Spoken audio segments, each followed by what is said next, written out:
Hey folks, Matt from artoftheimage.com. Got a great question in here. Actually, it's not a question. We've got some user feedback in here regarding the LX100, G7X, ZS100, and the RX100.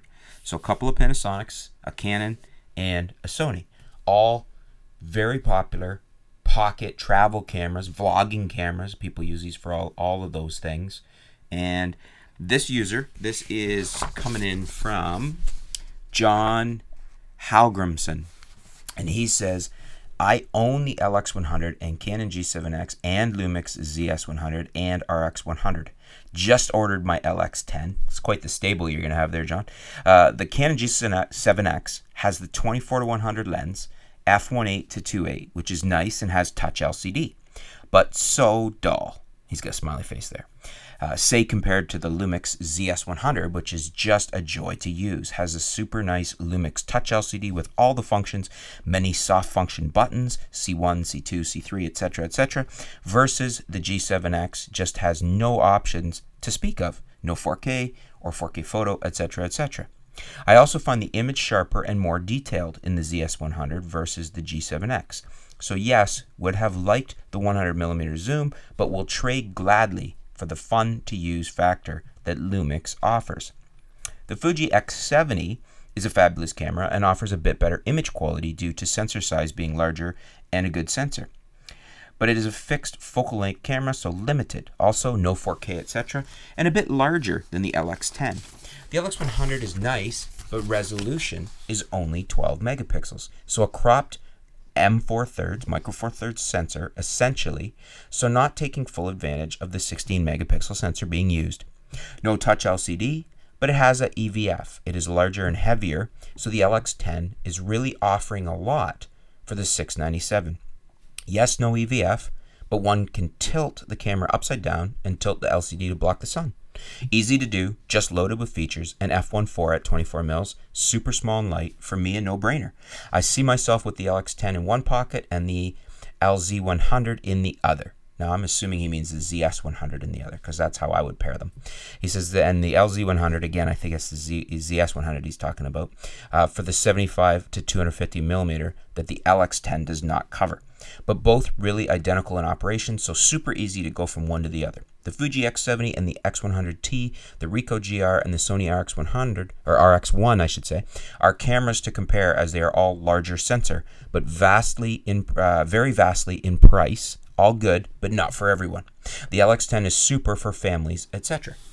So essentially, a great little user review from John, who owns 4 of these cameras, the LX100, G7X, ZS100, and RX100. This is kind of unique. You're not going to find too many people that own this many of the pocket cameras.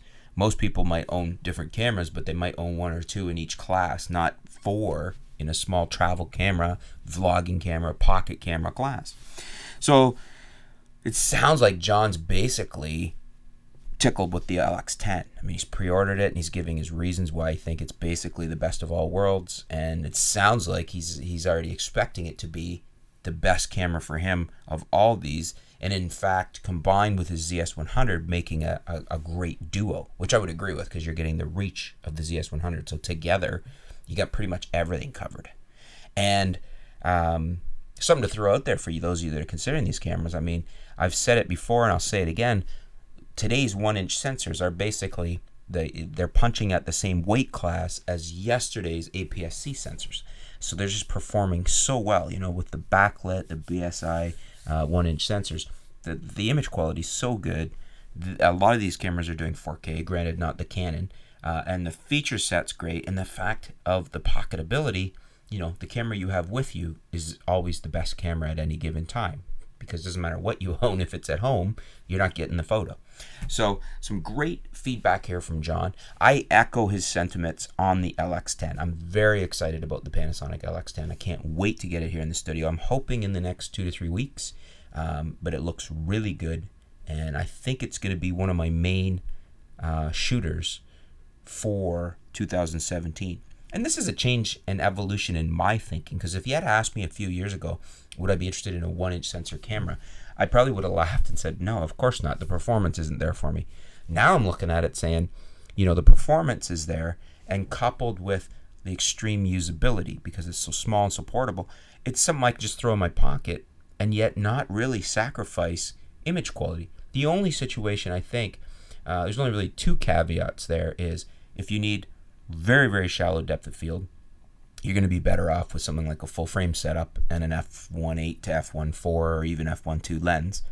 Or if you're working in extremely low light, then perhaps, not perhaps, but in all else being equal, you're going to see Micro Four Thirds better, APS-C even a little bit better, and then full frame even a little bit better than that. So other than those caveats, these 1-inch cameras are really, truly amazing. This day and age, technology, these guys are where it's at.